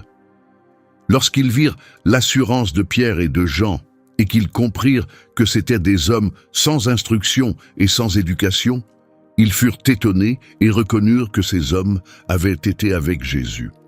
Ils avaient été avec Jésus, c'était la seule explication. Des pécheurs sans instruction parlaient avec une autorité et une clarté que les savants les plus érudits ne pouvaient égaler. Parce que ce n'était pas leur propre sagesse, c'était l'esprit de celui avec qui ils avaient marché. Les apôtres furent avertis, ils furent menacés, ils furent battus, et ils continuèrent à prêcher. Actes chapitre 5, versets 40 et 1. Les apôtres quittèrent le Sanhédrin, joyeux d'avoir été jugés dignes de souffrir pour le nom, joyeux d'avoir été jugés dignes de souffrir. Ce n'était pas un comportement humain normal. Quelque chose avait changé en eux, quelque chose que la peur ne pouvait atteindre. Et puis le premier sang fut versé. Il s'appelait Étienne. Actes chapitre 6 le décrit comme un homme plein de la grâce et de la puissance de Dieu, qui accomplissait de grands prodiges et des miracles parmi le peuple. Il était l'un des 7 hommes choisis pour superviser la distribution de nourriture aux veuves de l'Église. Mais son influence allait bien au-delà de l'organisation. Étienne fut traduit devant le Sanhédrin sous l'accusation de blasphème. Et dans Actes chapitre 7, il prononça un discours qui retraça toute l'histoire d'Israël, d'Abraham à Salomon, pour aboutir à une conclusion accablante. Il accusa les chefs religieux de toujours résister au Saint-Esprit, tout comme leurs ancêtres l'avaient fait. Vous qui avez reçu la loi transmise par des anges et qui ne l'avez pas respectée. Ils étaient furieux, ils grinçaient des dents contre lui. Mais Étienne, rempli du Saint-Esprit, leva les yeux vers le ciel et dit quelque chose qui les poussa à une rage meurtrière. Actes chapitre 7, verset 56. « Voici, je vois les cieux ouverts et le Fils de l'homme debout à la droite de Dieu. » Ils se bouchèrent les oreilles, Ils hurlèrent, ils se précipitèrent sur lui, ils le traînèrent hors de la ville, et ils le lapidèrent à mort. Tandis que les pierres s'écrasaient sur son corps, Étienne pria.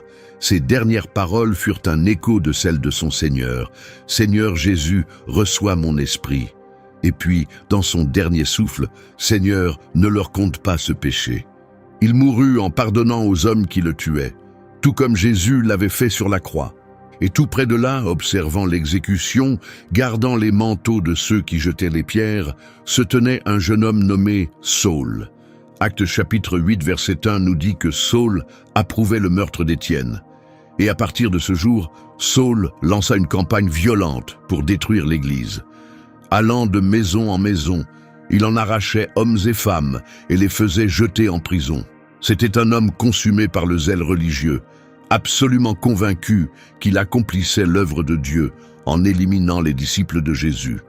Saul était l'ennemi le plus dangereux que la jeune Église ait jamais affronté, brillant, implacable, muni de l'autorisation du grand prêtre, soutenu par tout le poids de l'institution religieuse. Et alors Dieu intervint. Actes chapitre 9. Saul était sur la route de Damas, portant des lettres l'autorisant à arrêter tout chrétien qu'il trouverait et à le ramener enchaîné à Jérusalem. Il ne respirait que menace de mort. Il était consumé par une fureur qu'il croyait juste. Et alors une lumière venue du ciel, plus éclatante que le soleil de midi, resplendit autour de lui. Il tomba à terre, et une voix parla. « Saul, Saul, pourquoi me persécutes-tu? Qui es-tu, Seigneur ? » « Je suis Jésus, celui que tu persécutes. » Jésus, vivant, parlant depuis le ciel. L'homme dont Saul avait traqué les disciples n'était pas mort. Il était ressuscité, il était Dieu. Et il s'adressait à Saul par son nom. Saul fut aveuglé par la lumière et dut être conduit par la main jusqu'à Damas. Pendant 3 jours, il ne put voir. Il ne mangea ni ne but. Tout ce en quoi il avait cru au sujet de Dieu, de la justice, de la loi, était en train de s'effondrer dans les ténèbres derrière ses yeux aveugles. Dieu envoya un disciple nommé Ananias trouver Saul. Ananias était terrifié. Il connaissait la réputation de Saul. Mais Dieu lui dit, dans Actes chapitre 9, verset 15, « Va, cet homme est l'instrument que j'ai choisi pour faire connaître mon nom aux nations païennes, à leurs rois et aux enfants d'Israël. Je lui montrerai tout ce qu'il devra souffrir pour mon nom. » Ananias y alla. Il posa ses mains sur Saul. Quelque chose comme des écailles tomba des yeux de Saul, et il recouvra la vue. Il fut baptisé. Il se remit à manger. Et aussitôt, il commença à prêcher dans les synagogues que Jésus est le Fils de Dieu. Le persécuteur le plus violent de l'Église devint son défenseur le plus passionné. Saul devint Paul. Et pendant les 30 années suivantes, il allait porter l'évangile de Jésus-Christ de Jérusalem jusqu'aux confins du monde romain. Les voyages missionnaires de Paul transformèrent le monde antique. Il parcourut des milliers de kilomètres à pied et en bateau, fondant des églises à travers l'Asie mineure, la Grèce, et finissant par atteindre Rome elle-même. À Philippe, une riche femme d'affaires nommée Lydie devint l'une des premières converties au christianisme en Europe. Dans cette même ville, Paul et son compagnon Silas furent battus et jetés en prison, où ils chantèrent des cantiques à minuit, jusqu'à ce qu'un tremblement de terre ouvre les portes de la prison et qu'un geôlier tombe à leurs pieds en demandant « Que dois-je faire pour être sauvé ?» À Athènes, Paul se tint sur la colline de l'Aréopage devant les plus grands philosophes du monde antique et prêcha la résurrection du Christ, commençant non pas par les écritures juives, mais par un autel grec portant l'inscription « Au Dieu inconnu ». À Corinthe, il passa 1 an et demi à bâtir l'une des églises les plus importantes du Nouveau Testament. À Éphèse, sa prédication provoqua un tel tumulte que les orfèvres qui fabriquaient des idoles déclenchèrent une émeute, criant pendant 2 heures « Grande est l'Artémis des Éphésiens !» Partout où il allait, le schéma était le même. Il prêchait. Certains croyaient, d'autres s'opposaient à lui avec violence. Il fut battu, lapidé, naufragé, emprisonné et laissé pour mort. Et chaque fois, Il se relevait et continuait. Dans 2 Corinthiens chapitre 11, Paul énumère ce que l'Évangile lui avait coûté. 39 coups de fouet à 5 reprises, battu de verge 3 fois, lapidé 1 fois et laissé pour mort, 3 fois naufragé, 1 jour et 1 nuit à la dérive en pleine mer, sans cesse en danger sur les fleuves, en danger de la part des brigands, de ses propres compatriotes, des païens et des faux frères, des nuits sans sommeil, la faim et la soif, le froid et le dénuement, et par-dessus tout cela, ce qu'il appelait une écharde dans la chair, un tourment qu'il supplia Dieu 3 fois de lui retirer. La réponse de Dieu, dans 2 Corinthiens chapitre 12, verset 9, ne fut pas la guérison. Ce fut « Ma grâce te suffit, car ma puissance s'accomplit dans la faiblesse ». Cette réponse a soutenu chaque croyant souffrant depuis 2000 ans. Dieu ne retire pas toujours la douleur.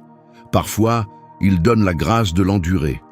Et dans cette endurance, sa puissance se manifeste plus clairement que dans n'importe quel miracle. Tout en voyageant et en fondant des églises, Paul écrivait aussi des lettres. Et ces lettres sont devenues une part considérable du Nouveau Testament. Mais elles ne furent pas rédigées à un bureau dans un cabinet tranquille. Elles furent écrites depuis des cellules de prison, depuis des chambres empruntées, depuis la route, au milieu de crise après crise. Et c'est ce qui les rend si extraordinaires. Chacune d'elles fut forgée dans le feu. Sa lettre aux Romains fut écrite vers l'an 57 depuis la ville de Corinthe, à une église qu'il n'avait jamais visitée. Rome était la capitale du monde. L'église de cette ville était composée de croyants juifs et païens qui peinaient à comprendre comment ils pouvaient adorer ensemble alors qu'ils venaient d'horizons si différents. Paul leur écrivit l'explication la plus complète de l'évangile jamais rédigée. Il leur dit que chaque être humain, juif comme païen, se tient coupable devant Dieu, car tous ont péché et sont privés de la gloire de Dieu, et ils sont gratuitement justifiés par sa grâce, par le moyen de la rédemption qui est en Jésus-Christ.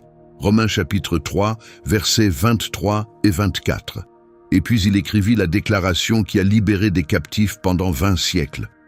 Il n'y a donc maintenant aucune condamnation pour ceux qui sont en Jésus-Christ. Romains chapitre 8, verset 1. Aucune condamnation. Pas moins de condamnation, pas une condamnation après ta prochaine chute, aucune. Pour ceux qui sont en Christ, le verdict est définitif. Sa première lettre aux Corinthiens fut écrite à une église qui se déchirait. Corinthe était l'une des villes les plus corrompues moralement de l'Empire romain. L'église que Paul y avait fondée était ravagée par les divisions, par des membres qui se traînaient devant les tribunaux, par l'immoralité sexuelle, par des disputes sur les dons spirituels, par des gens qui s'enivraient pendant la Sainte Seine. C'était le chaos. Et au milieu de ce chaos, Paul écrivit le chapitre 13, le passage qui a été lu à plus de mariages, plus de funérailles et plus de moments de besoin humain que peut-être tout autre texte de la Bible. L'amour est patient, l'amour est plein de bonté. Il n'envie pas, il ne se vante pas, il ne s'enfle pas d'orgueil, il ne fait rien de malhonnête, il ne cherche pas son intérêt, il ne s'irrite pas, il ne tient pas compte du mal. L'amour ne se réjouit pas de l'injustice, mais il se réjouit de la vérité. Il excuse tout, il croit tout, il espère tout, il supporte tout. L'amour ne périt jamais. Il n'écrivait pas une carte de vœux, il écrivait un reproche. Il disait à une église consumée par l'égoïsme et la rivalité à quoi l'amour ressemble vraiment, et le contraste entre leur comportement et sa description était précisément le but. Sa lettre aux Philippiens fut écrite depuis une prison romaine. Paul était enchaîné à un soldat, attendant de savoir s'il serait exécuté ou libéré. L'église de Philippe était la première communauté qu'il avait fondée en Europe. Il l'aimait, il lui avait envoyé un soutien financier quand aucune autre église ne l'avait fait. Et depuis sa cellule de prison, face à une mort possible, Paul écrivit ce qui est peut-être la lettre la plus joyeuse du Nouveau Testament. « Réjouissez-vous toujours dans le Seigneur. Je le répète, réjouissez-vous. » Philippiens chapitre 4, verset 4.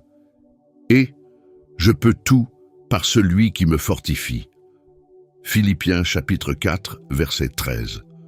Un homme enchaîné qui dit à des hommes libres de se réjouir. Un homme face à l'exécution qui dit aux autres qu'il peut tout faire. Ce n'est pas de l'optimisme. C'est une foi si profonde que les circonstances ne peuvent l'atteindre.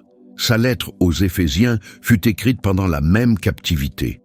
Éphèse était une ville dominée par le culte de la déesse Artémis, dont le temple était l'une des 7 merveilles du monde antique. Les croyants de cette ville étaient entourés de cultes païens, de pratiques occultes et de ténèbres spirituelles de toutes parts. Paul leur écrivit au sujet de la guerre invisible qu'ils menaient. « Revêtez-vous de toutes les armes de Dieu, afin de pouvoir tenir ferme contre les manœuvres du diable. Car nous n'avons pas à lutter contre la chair et le sang, mais contre les dominations, contre les autorités, contre les princes de ce monde de ténèbres, contre les esprits du mal dans les lieux célestes. » Éphésiens chapitre 6, versets 11 et 12. Il leur disait que le vrai combat n'était pas contre les soldats romains dans les rues, ni contre les prêtres païens dans le temple. Le vrai combat se livrait dans les lieux célestes. Et l'armure que Dieu fournit, la vérité, la justice, l'évangile de paix, la foi, le salut et la parole de Dieu, suffisaient pour résister à chaque attaque. Ces lettres n'étaient pas de la théologie abstraite écrite pour une salle de cours, c'étaient des dépêches du champ de bataille. Écrites par un homme qui saignait, était enchaîné, battu et naufragé, à des communautés qui luttaient, étaient tout confuses, divisées et persécutées. Et c'est exactement pour cela qu'elles parlent encore avec une telle force 2000 ans plus tard, parce que les situations ont changé. Mais le cœur humain, non. Les mêmes peurs, les mêmes doutes, les mêmes tentations, le même besoin désespéré de grâce qui poussait ces croyants du 1er siècle à se mettre à genoux sont les mêmes qui nous poussent à nous mettre à genoux. Et ces lettres, écrites sur du papyrus, transportées par des messagers à travers l'Empire romain, copiées à la main, transmises d'église en église, sont encore lues aujourd'hui par des milliards de personnes. Les paroles d'un fabricant de tentes de Tarse ont survécu à l'Empire qui l'a exécuté. Mais l'Empire riposta avec une force terrifiante. En juillet de l'an 64, un incendie catastrophique ravagea Rome. Il brûla pendant 6 jours et détruisit une grande partie de la ville. L'empereur Néron, largement soupçonné d'avoir lui-même allumé le feu, avait besoin d'un bouc émissaire. Il choisit les chrétiens. L'historien romain Tacite décrit ce qui suivit. Les chrétiens furent arrêtés et soumis à toutes sortes de supplices. Certains furent recouverts de peaux de bêtes sauvages et déchirés par des chiens. D'autres furent crucifiés, d'autres encore furent enduits de poids et transformés en torches vivantes dans les jardins de Néron, éclairant ses fêtes du soir, tandis qu'il conduisait son char au milieu des corps en flammes. Ce fut le début de la grande persécution. L'État romain, la puissance la plus redoutable sur terre, tourna toute sa machine de violence contre les disciples d'un charpentier crucifié de Galilée. Et les disciples ne cédèrent pas. Selon la tradition de l'Église, Pierre fut arrêté à Rome pendant la persécution de Néron. Quand il fut condamné à la crucifixion, il demanda à être crucifié la tête en bas, disant qu'il n'était pas digne de mourir de la même manière que son Seigneur. La demande fut accordée. Pierre, le pécheur qui avait renié Jésus 3 fois près d'un feu, mourut pour Jésus sur une croix romaine, la tête tournée vers le sol. Paul fut également arrêté. En tant que citoyen romain, il ne pouvait pas être légalement crucifié, il fut décapité. Selon la tradition, il fut emmené hors de la ville, sur la voie d'Ostie et exécuté par l'épée. L'homme qui avait persécuté l'Église par le feu et les chaînes donna sa propre vie pour la foi qu'il avait autrefois tenté de détruire. Pierre et Paul, les 2 piliers de l'Église primitive, morts à quelques années d'intervalle, tous 2 tués par le même empire, tous 2 fidèles jusqu'au bout. Et l'Église ne s'effondra pas, elle grandit. Chaque martyr créait de nouveaux croyants. Chaque persécution dispersait l'Église vers de nouveaux territoires. Chaque tentative d'éteindre la flamme ne fit que la répandre davantage. Le sang des martyrs, comme l'écrirait plus tard Tertullien, devint la semence de l'Église. Et puis survint l'événement que Jésus lui-même avait prophétisé. En l'an 70, le général romain Titus assiégea Jérusalem. Après des mois de combats acharnés, les légions romaines enfoncèrent les murailles. Le temple, le centre du culte juif depuis 1000 ans, fut incendié et brûla entièrement. Les pierres furent littéralement arrachées les unes des autres par les soldats qui cherchaient l'or fondu entre elles. Jésus avait dit dans Luc chapitre 21, verset 6, « Les jours viendront où il ne restera pas pierre sur pierre de ce que vous voyez. Tout sera détruit. » Pas une pierre laissée sur une autre, accomplie exactement comme il l'avait dit. Le temple n'était plus, la ville était dévastée. Le peuple juif fut dispersé à travers l'Empire romain. Le monde dans lequel Jésus avait marché, le temple où il avait enseigné, les parvis où il avait renversé les tables, les portes par lesquelles il avait porté sa croix, tout cela fut réduit en ruines. Et au moment où la poussière retomba sur les décombres de Jérusalem, il ne restait plus qu'un seul apôtre en vie. Un seul homme qui avait personnellement connu Jésus. Un seul témoin qui pouvait encore se souvenir du son de sa voix, du regard de ses yeux, du contact de sa main. Il s'appelait Jean, et il était sur le point de voir la fin du monde. L'empereur Domitien régna sur Rome de 81 à 96 après Jésus-Christ. C'était un homme paranoïaque et violent qui exigeait qu'on s'adresse à lui comme Seigneur et Dieu. Les chrétiens qui refusaient ce titre étaient persécutés avec une brutalité croissante. Jean, le dernier apôtre survivant, fut arrêté et exilé sur l'île de Patmos, une petite île rocheuse et volcanique dans la mer Égée, utilisée par les Romains comme colonie pénitentiaire. Il avait probablement entre 80 et 90 ans. Chaque ami qu'il avait jamais eu était mort. Chaque apôtre avait été tué. Il était seul sur une île-prison aux confins du monde connu.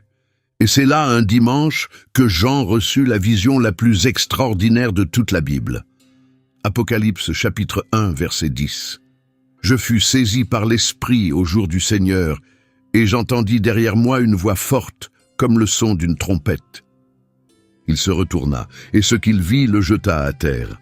Quelqu'un qui ressemblait à un fils d'homme, vêtu d'une longue robe et portant une ceinture d'or sur la poitrine. Sa tête et ses cheveux étaient blancs comme de la laine blanche, comme la neige, et ses yeux étaient comme une flamme de feu. Ses pieds ressemblaient à du bronze incandescent dans une fournaise, et sa voix était comme le bruit de grandes eaux. Il tenait dans sa main droite 7 étoiles, et de sa bouche sortait une épée aiguë à 2 tranchants. Son visage était comme le soleil, quand il brille dans toute sa force. C'était Jésus, pas le doux maître de Galilée, pas le serviteur souffrant de la croix. C'était le Christ dans sa gloire pleine, dévoilée, terrifiante. L'agneau qui avait été immolé était désormais le lion de la tribu de Juda. L'homme qui avait lavé des pieds était désormais le roi des rois. Jean tomba à ses pieds comme mort, et Jésus dit, « N'aie pas peur, je suis le premier et le dernier, je suis le vivant. J'étais mort, et voici, je suis vivant au siècle des siècles, et je tiens les clés de la mort et du séjour des morts. » Le même Jésus, la même voix, le même amour, mais révélé maintenant dans la plénitude de sa majesté divine. Jésus dicta 7 lettres à 7 églises d'Asie mineure. Chaque lettre était précise, personnelle et sans concession. À Éphèse, il dit « Tu as abandonné ton premier amour ». Leur doctrine était correcte, mais leur cœur s'était refroidi. À Smyrne, il dit « Ne crains pas ce que tu vas souffrir. Sois fidèle jusqu'à la mort, et je te donnerai la couronne de vie. » À Laodicée, il adressa certaines des paroles les plus cinglantes de toute la Bible. « Je connais tes œuvres. Tu n'es ni froid ni bouillant. Si seulement tu étais l'un ou l'autre. Mais parce que tu es tiède, ni bouillant ni froid, je vais te vomir de ma bouche. » Apocalypse chapitre 3, versets 15 et 16. Tiède, ni pleinement engagé, ni ouvertement opposé. Confortable, satisfait de soi. Et la réponse du Christ fut le dégoût. Après les lettres aux églises, Jean fut transporté au ciel, et ce qu'il vit dépasse tout langage humain. Un trône dans le ciel, quelqu'un assis dessus dont l'aspect ressemblait à une pierre de jaspe et de sardoine. Un arc-en-ciel semblable à de l'émeraude entourait le trône. Autour du trône se trouvaient 24 autres trônes, sur lesquels siégeaient 24 anciens vêtus de blanc, portant des couronnes d'or. Du trône sortaient des éclairs, des grondements et des coups de tonnerre.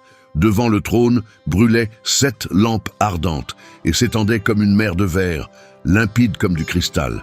Et autour du trône 4 êtres vivants, l'un semblable à un lion, l'autre semblable à un bœuf, le troisième avec un visage d'homme, le quatrième semblable à un aigle en vol. Chacun avait 6 ailes et était couvert d'yeux devant et derrière. Et jour et nuit, sans relâche, ils proclamaient « Saint, Saint, Saint est le Seigneur Dieu Tout-Puissant, celui qui était, qui est et qui vient. » Et chaque fois que les êtres vivants rendaient gloire, honneur et grâce à celui qui siégeait sur le trône, les 24 anciens se prosternaient devant lui et déposaient leur couronne à ses pieds en disant « Tu es digne, notre Seigneur et notre Dieu, de recevoir la gloire, l'honneur et la puissance, car tu as créé toutes choses, et c'est par ta volonté qu'elles existent et qu'elles ont été créées. » Puis Jean vit un livre dans la main droite de celui qui siégeait sur le trône, scellé de 7 sceaux. Et un ange puissant proclama d'une voix forte « Qui est digne d'ouvrir le livre et d'en briser les sceaux ?» Personne au ciel ni sur la terre ne fut trouvé digne de l'ouvrir. Et Jean pleura. Il pleura parce que si le livre ne pouvait être ouvert, le plan de Dieu pour la rédemption du monde ne pourrait être accompli. Alors l'un des anciens dit « Ne pleure pas, voici le lion de la tribu de Juda, le rejeton de David, a vaincu. Il peut ouvrir le livre et ses 7 sceaux. » Jean regarda, et il vit non pas un lion mais un agneau qui semblait avoir été immolé, debout au centre du trône. L'agneau prit le livre, et quand il le fit, les 4 êtres vivants et les 24 anciens se prosternèrent devant lui.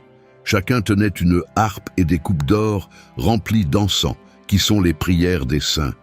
Et ils chantèrent un cantique nouveau. « Tu es digne de prendre le livre et d'en ouvrir les sceaux, car tu as été immolé et tu as racheté pour Dieu, par ton sang, des hommes de toute tribu, de toute langue, de tout peuple et de toute nation. » Apocalypse chapitre 5, verset 9. « De toute tribu, de toute langue, de tout peuple, de toute nation. » Le sang de l'agneau avait franchi chaque barrière que l'humanité ait jamais dressée. Puis les sceaux furent ouverts. Et ce qui suivit fut une vision du jugement qui hante et inspire l'humanité depuis 2000 ans. Les 4 premiers sceaux libérèrent les 4 cavaliers de l'Apocalypse. Un cheval blanc représentant la conquête, un cheval rouge représentant la guerre, un cheval noir représentant la famine, et un cheval pâle, dont le cavalier s'appelait la mort, et le séjour des morts le suivait de près. Le 6e sceau provoqua un grand tremblement de terre. Le soleil devint noir comme un sac de crin. La lune devint rouge comme du sang. Les étoiles tombèrent du ciel. Chaque montagne et chaque île furent déplacées. Et les rois de la terre, les princes, les généraux, les riches, les puissants, chaque esclave et chaque homme libre se cachèrent dans les cavernes et parmi les rochers, criant « Tombez sur nous et cachez-nous de la face de celui qui est assis sur le trône et de la colère de l'agneau, car le grand jour de leur colère est venu, et qui peut subsister ?» 7 trompettes retentirent. De la grêle et du feu mêlés de sang s'abattirent sur la terre. Un tiers de la mer se changea en sang. Un tiers du soleil fut frappé et la lumière s'obscurcit. Et de l'abîme monta un nuage de sauterelles avec un aiguillon de scorpion. 7 coupes de colère furent déversées. Des plaies douloureuses frappèrent ceux qui portèrent la marque de la bête. La mer se changea en sang. Les fleuves se changèrent en sang. Le soleil brûla les hommes par son feu. Les ténèbres couvrirent le royaume de la bête. L'Euphrate fut asséché. Et la dernière coupe déclencha le plus grand tremblement de terre que le monde ait jamais connu, fendant la grande ville en 3 parties, effondrant les villes des nations et faisant tomber sur la terre des grêlons pesant près de 50 kilos. Puis vint la chute de Babylone la grande cité qui représentait toute la puissance humaine opposée à Dieu, toute la richesse, l'arrogance et l'autosuffisance d'un monde qui avait rejeté son Créateur. Apocalypse chapitre 18, verset 2. Elle est tombée, Babylone la grande. Les rois qui s'étaient enrichis avec elle pleurèrent et se lamentèrent. Les marchands pleurèrent parce que personne n'achetait plus leurs marchandises. Et une voix du ciel dit, « Réjouis-toi à son sujet, ciel, réjouissez-vous, peuple de Dieu, car Dieu l'a jugé du jugement qu'elle vous avait infligé. » Chaque empire qui s'est jamais dressé contre Dieu est tombé. Babylone est tombée, Rome est tombée, et toute puissance qui s'élève au-dessus du nom du Christ tombera. C'est la promesse de l'Apocalypse. Non comme une menace, mais comme une certitude. Les ténèbres ne gagnent pas. Elles ne gagnent jamais. Elles ne gagneront jamais. Et alors vint le moment vers lequel toute la Bible tendait. Apocalypse, chapitre 19, verset 11. Puis je vis le ciel ouvert, et voici un cheval blanc. Celui qui le montait s'appelle Fidèle et Véritable. Il juge et combat avec justice. Ses yeux sont comme une flamme de feu, et il porte sur sa tête de nombreuses couronnes. Il porte un nom écrit que personne ne connaît, sauf lui-même. Il est vêtu d'un manteau trempé de sang, et son nom est la parole de Dieu. Les armées du ciel le suivaient, montés sur des chevaux blancs et vêtus d'un fin lin, blanc et pur. Et sur son manteau et sur sa cuisse, il portait un nom écrit, Roi des rois et Seigneur des seigneurs. C'est le retour, c'est le moment que les anges sur le mont des Oliviers avaient promis. Ce Jésus reviendra de la même manière que vous l'avez vu monter au ciel. Et le voici, pas sur un âne cette fois, sur un cheval blanc, pas en serviteur souffrant, en roi conquérant. La bête fut capturée, le faux prophète fut capturé, ils furent jetés vivants dans l'étang de feu et de soufre, et un ange saisit Satan, le dragon, l'ancien serpent, et l'enchaîna pour 1000 ans. Puis vint le jugement final. Apocalypse chapitre 20, versets 11 à 15.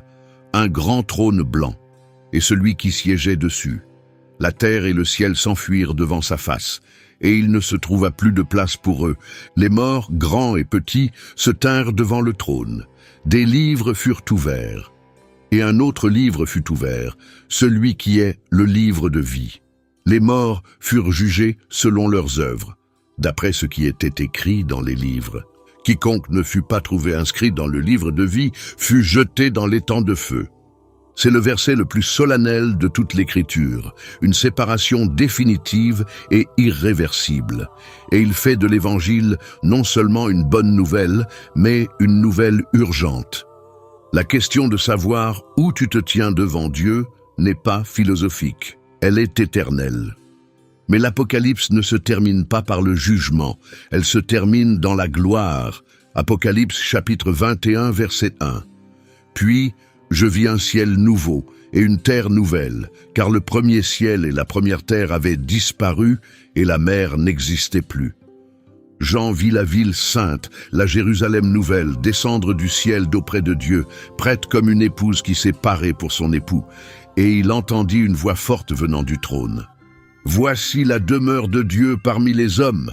Il habitera avec eux, et ils seront son peuple, et Dieu lui-même sera avec eux. Il sera leur Dieu. Amen. Et puis les paroles qui portent peut-être plus de réconfort que toutes les autres paroles de l'Écriture. Apocalypse chapitre 21, verset 4. Il essuiera toute larme de leurs yeux, et la mort ne sera plus. Et il n'y aura plus ni deuil, ni cri, ni douleur, car les premières choses auront disparu. Plus de mort, plus de deuil, plus de pleurs, plus de douleur.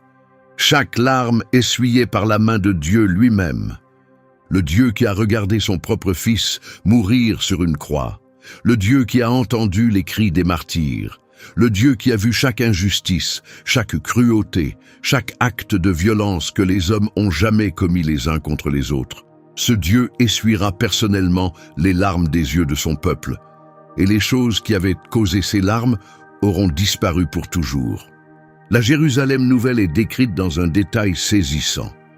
Une ville d'or pur, transparent comme du verre, des murailles ornées de toutes sortes de pierres précieuses, 12 portes, chacune faite d'une seule perle, les fondations portant les noms des 12 apôtres, pas de temple dans la ville, car le Seigneur Dieu Tout-Puissant et l'agneau sont son temple.